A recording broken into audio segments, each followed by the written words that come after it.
semata-mata di dalam keesaan zat Allah Ta'ala wajibul wujud, supaya mudah-mudahan datang jazbatullah. Jazbatullah itulah torikohnya Samaniyah. Torikoh Samaniyah adalah torikoh jazbah. Apa arti jazbah? Tarikan cinta Allah.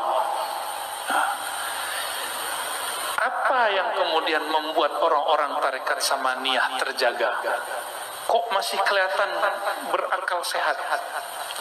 Sedangkan ada wali jazab, wali majzub dituduh orang gila. Ya, saya akan berkali-kali menyampaikan, wali Allah itu biasanya yang kita kenal wali Allah sufi. Tapi wali Allah itu ada yang bukan sufi, dia wali jazbah, wali majzub. Dan di Indonesia ini lumbungnya. Di Banjar dulu katanya ada guru Tabarani, benar? Ya, itu jazbah. Itu mereka tidak pandang zahir orang, dia pandang batinnya orang, karena dia jazbah. Benar, kisah beliau itu ada. Ada yang semasa dengan beliau. Guru ada yang semasa, guru. Pernah bertemu gurunya? Itu jazbah. Orang jazbah itu al-wali al-mungharik fi mahabbatillahi tabaraka wa ta'ala, wali yang karam dalam cinta kepada Allah. Itu wali majzub. Kita sudah saya menyampaikan itu, saya pun dituduh gila sama orang. Alhamdulillah.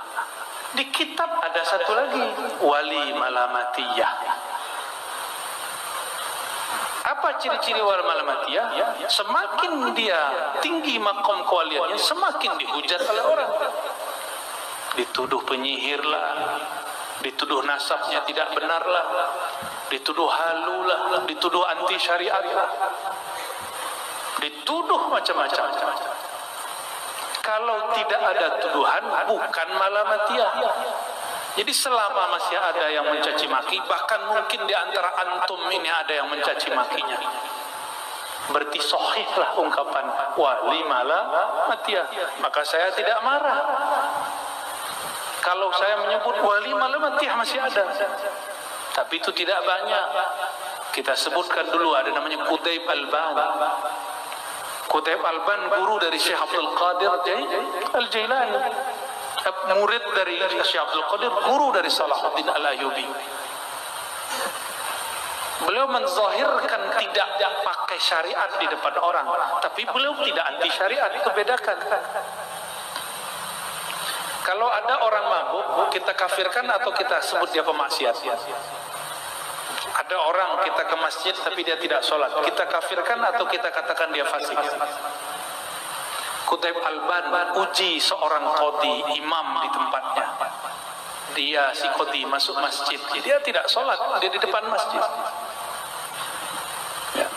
Sehingga si qadhi mulai dari takbir sampai assalamualaikumnya dia bayangkan, itu kenapa orang dibilang wali tapi nggak sholat sama kita? Wali apaan dia itu? Itu terjadi, Pak, akan terjadi terus. Maka tanda kebenaran ada wali malamatiyah, ulama-ulama fuqaha akan mengkafirkannya, akan memurtadkannya. Karena saya membuka ini, kita tunjuk kalau ada loh, kita pun dituduh murtad. Alhamdulillah, ya. Dari dulu sudah begitu, Pak. Sudah sunnatullah. Saya dapat kabar dari Guru Wildan, ternyata dulu Abah Guru sekumpul mau difatwakan juga sesat oleh ulama sebanjar. Tinggallah tanda tangan tauqi dari Guru Anang Sya'rani. Ternyata beliau setelah tidak tahu dapat isyarat atau musyawarah, beliau tidak mau tanda tangan. Berhentilah usaha orang yang hasud.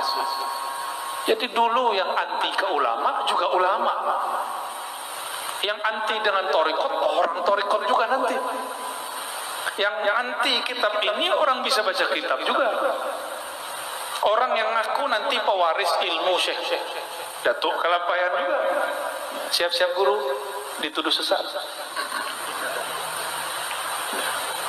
Akan begitu, ya, akan begitu. Saya disebutlah berguru kepada wali majzub, wali gila. Mereka buatlah video, ada orang gila lari, Wali Ar-Razi. Saya suka berguru ke siapa aja, Pak. Jangankan ke ulama, ke orang main biliar saja saya berguru, Pak. Mereka bayangannya ulama itu mesti pakai kayak beliau nih, ya, pakai sarung, kayak saya maksudnya. Pakai begini, pakai kopiah, pakai serban. Itu bayangan orang awam. Sayangnya dia menyandang pakaian ulama, tapi pikirannya masih awam. Yang terbayang sama dia wali itu di tengah hutan. Ya. Akhirnya banyaklah wali-wali baru disadari setelah dia mati. Ini pesan dari Abah Lutfi Al-Habib Lutfi, ya, pimpinan Jatman, imamnya Jatman, Sayyidul Mursyidin, sayyidnya para mursyid, Sayyidul Habaib. Apa kata beliau? Kita ini maddah al-kubur. Kita ini pemuji orang yang sudah mati. Udah mati baru diyakini kewaliannya. Sudah mati baru percaya dia wali Allah. Waktu hidup dihujat-hujat, waktu hidup dibilang gila. Jangan dikira Datuk kelampaian dulu masa hidupnya aman-aman aja. Dia ngalami seperti yang dialami sekarang oleh para masyaikh-masyaikh kita, sama Pak, ya.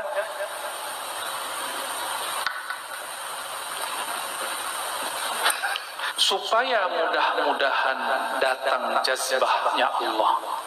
Apa arti jazbah tadi? Tarikan cinta Allah.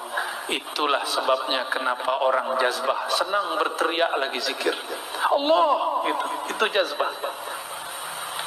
Disebut juga wujdan, rasa yang wujud di dalam diri lalu dia tertarik.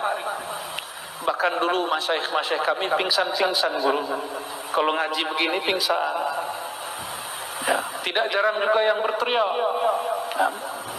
Seingat saya waktu pengajian di mana ada salah satu jamaah kita berteriak Allah, ya. Tiba-tiba ada isyarat cara menenangkan dia waktu itu, ya. Saya begini waktu itu. Tapi itu nggak dibuat-buat, Pak, itu begitu aja, nggak bisa diulang lagi. Ya. Orang itu disebut mengalami jazbah. Tapi itu jazbah dalam thariqah masih bisa dijaga. Nah, kalau jazbah yang kamilah seperti terjadi pada Al-Habib Syekhan, itu kamilah. Nah, orang-orang begitu hukumnya dihukumi seperti orang mabuk cinta kepada Allah. Kita nggak boleh menghukuminya dengan hukum syariat seperti biasa. Atas abdun, ya, yang demikian itu, atas hamba yang demikian itu, hingga hairan.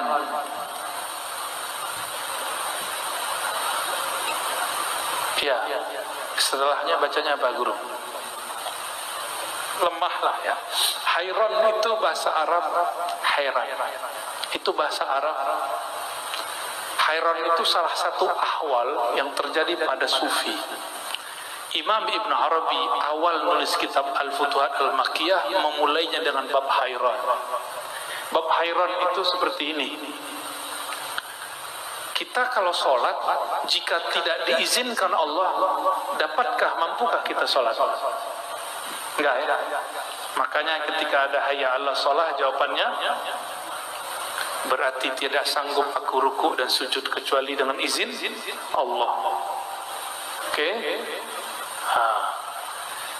Saya sujud, saya ruku, kita sholat, kita ibadah, semuanya dengan haul dan kuwah. Kuwah siapa? Allah.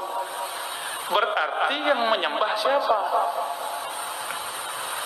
Siapa yang menyembah? Saya ruku karena Allah kasih kuwah dan haul.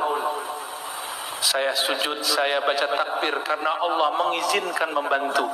Allahumma a'inni ala dzikrika. Ya Allah, bantu aku menyebut namamu. Ketika seorang hamba mengatakan Allahu Akbar, Allah sedang membantu lisan dan kolbunya membaca takbir. Maka siapakah saat itu yang menyembah? Jika dikatakan hamba menyembah dengan kekuatan dia, kekuatan Allah. Jika dikatakan Allah yang menyembah, apalagi masa Allah menyembah? Kan Allah tidak terhukumi syariat. Allah itu syari, bukan mukallaf. Ini namanya hayran. Ini kalau tidak dibimbing mursyid jadi majzub, jadi mabuk. Maka jangan heran jika ada orang belajar thariqah kemudian terlihat seperti hayran, setengah-setengah gila. Dia bukan gila, dia sedang mabuk bersama Allah Subhanahu wa ta'ala. Jadi kalau Anda melihat orang gila, Pak, husnuzon aja ya. Husnuzon aja. Dan lemahlah ia dengan musyahadahnya, serta lalai dan fana daripada segala ma'siwallah. Ya. Dan apa itu? Kulliyah, kulliyah bahasa Arab. Kulliyah, semua diri hingga daripada fana'nya pun, fana'lah ia sebab menerima lemah tajalli nur jamalullah. Ini bagian akhir yang mau saya sampaikan ya. Jadi tajalli itu ada dua minimal. Ada tajalli nur jamal Allah. Kalau orang dapat nur jamal Allah, maka dia dapat mahabbahnya Allah. Ada tajalli kedua, nur jalalullah. Jamalullah turun kepada ulama wali, sedangkan jalalullah turun kepada umara. Atas dasar itulah ulama dan umara tidak boleh bertengkar, harus saling merangkul dan saling menguatkan, saling menasihati, saling mengingatkan. Ya, gimana? Sepakat tak? Ini Pak rahasianya. Nur jamalullah turun ke siapa? Ulama. Makanya ulama itu jamal, lembut. Sedangkan jalal turun kepada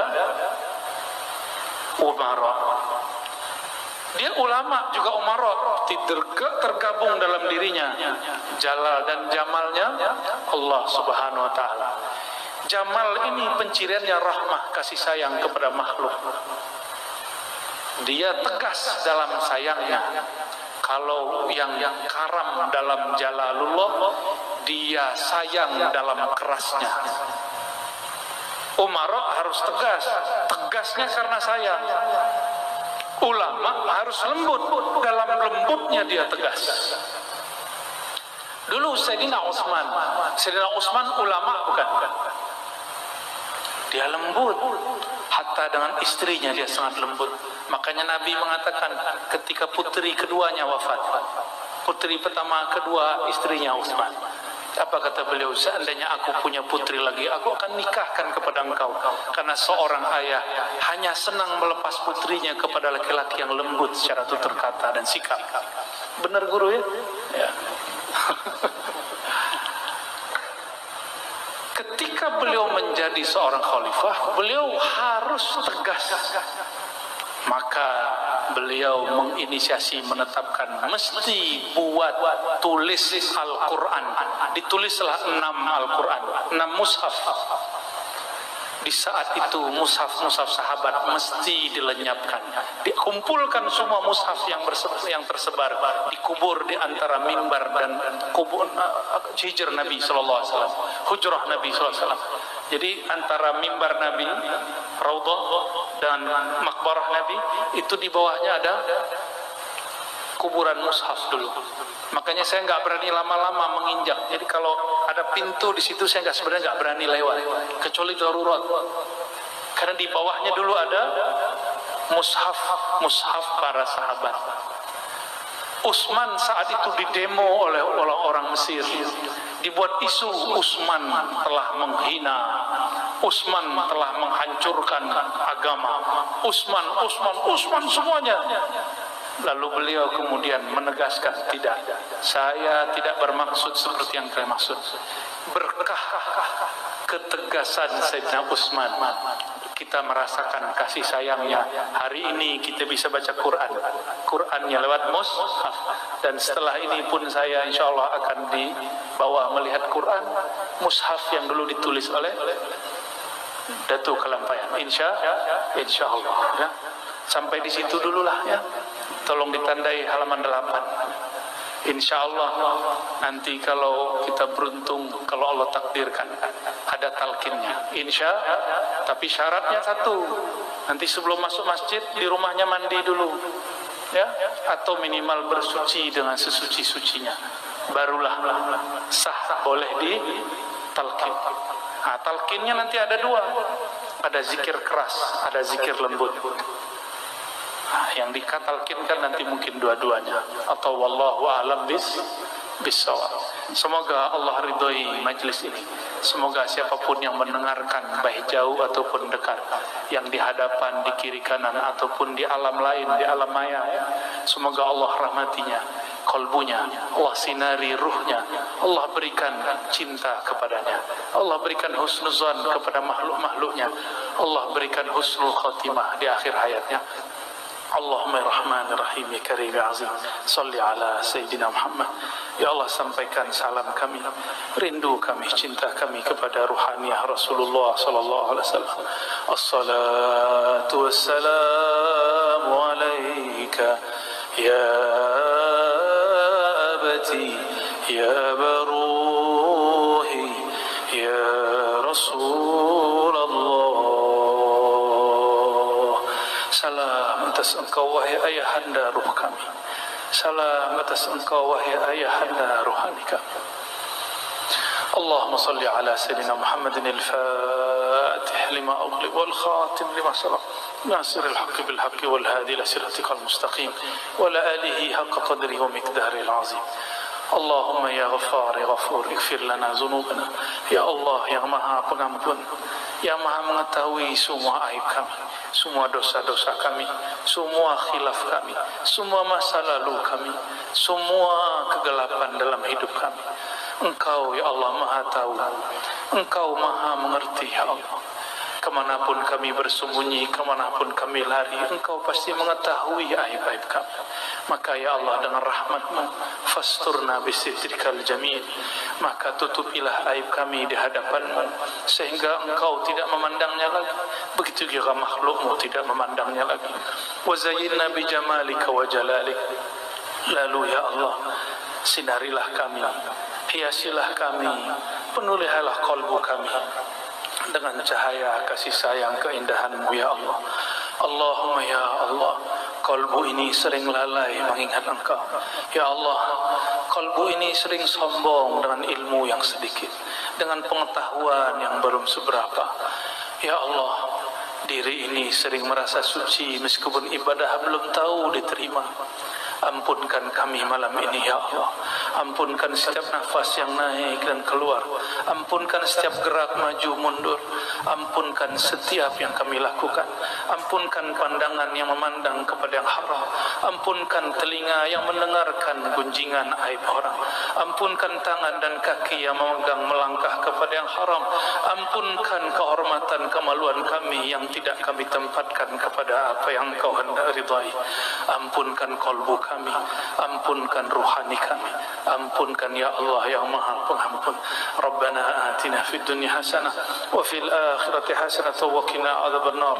Wa sallallahu ala nabiyyina Muhammad walhamdulillah. Al-Fatihah.